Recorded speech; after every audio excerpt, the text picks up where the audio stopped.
Hi, this is Louise Douglas, and I'm going to be reading an extract from probably the scariest book I've ever read.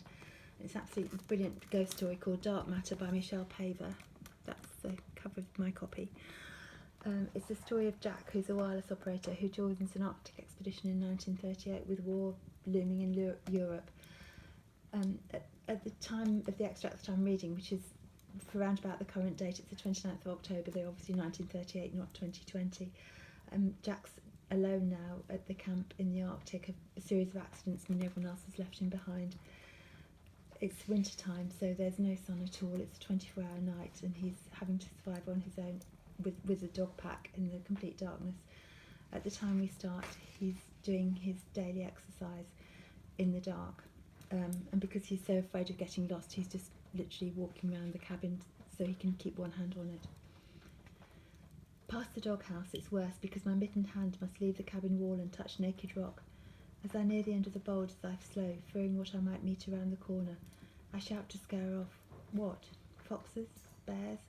Although the pack ice must still be miles out to sea, so there's not much chance of bears, and with the dogs about, they're even less likely. Now I'm past the boulders and my hand finds the planks of the cabin again, and I'm back on the boardwalk. You'd think it'd be a relief, but I hate this end of the cabin. I can't forget that it's the site of the old trapper's hut. So I hurry, my gaze fixed on the blessed glimmer of the storm lantern hanging from the antlers over the porch. I try not to catch sight of the bare post 3 paces from the door. I hate it if the beam of my headlamp cuts across it. I reach the door and bang on it for good luck. Well done, Jack. 1 circuit done, only 19 more to go. 20 circuits per day, that's my rule, and it must not be broken. Like the readings and transmissions, it's a peg on which my routine depends, a fixed point in my existence. Drying out my gear has become another. I spent hours turning gloves inside out, hanging socks over the stove, checking that nothing has scorched. Every item of clothing is a trusted friend. This afternoon I had to stop myself talking to my muffler.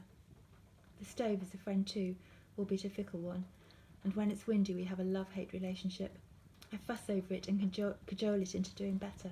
I keep the door open and watch the flap of the flames and praise the flaring hiss of a recalcitrant log. I swear at it when it refuses to burn. I thought I was lonely back in London, but it was never like this. Lonely? I was among millions of people. Here I've got no one. I'm the only human being for... Shut up, Jack. This isn't helping. Later. Message from Algie. Gus well, but Doc says can't come for at least 2 weeks. Stop. Sorry, old chap. Stop. 2 weeks? I've been pacing the cabin trying to take it in. I've done a week on my own already. It feels like a month. How can I bear 2 more?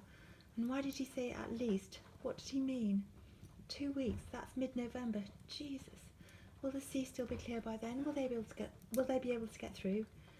Whiskey, lots of it. That's the ticket. 30th of October. I read that chapter on folklore. I wish I hadn't. Most of it wasn't even about Spitsbergen, not specifically. It was just a rather dreary account of Scandinavian beliefs, some of which I recognised from Old English customs. The idea that seabirds bring good luck when you're out fishing, and scattering salt to ward off witches. Mother used to do that when she ate a boiled egg, a pinch of salt over her shoulder. I'd forgotten. It says that some places in Spitsbergen, it doesn't say which, are haunted by draugs.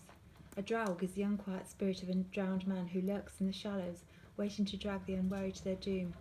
When a corpse is washed up, there is always a dilemma. If you bury it, are you cheating the sea of its due? If you do not, will you be haunted by the draug? I like the when. How often is a corpse washed up here anyway? And then there's this. Those who know the islands maintain that the beginning of the polar night is a time for particular care. Some say that 7 weeks before Yule, the graves of Spitsbergen open. 7 weeks from Christmas, that's October the 31st. Halloween. But Jack, so what? When I was a boy, Father gave me a book called Folk Tales from the North. Most of the stories were about witches and trolls and ghosts playing havoc on All Hallows Eve, which, when you think about it, is completely understandable, a natural response to living in the North. Of course, you believe in things like that when you're facing a long dark winter and the whole world feels dead. But what you've got to remember is that there's nothing new in any of this, nothing you didn't already know.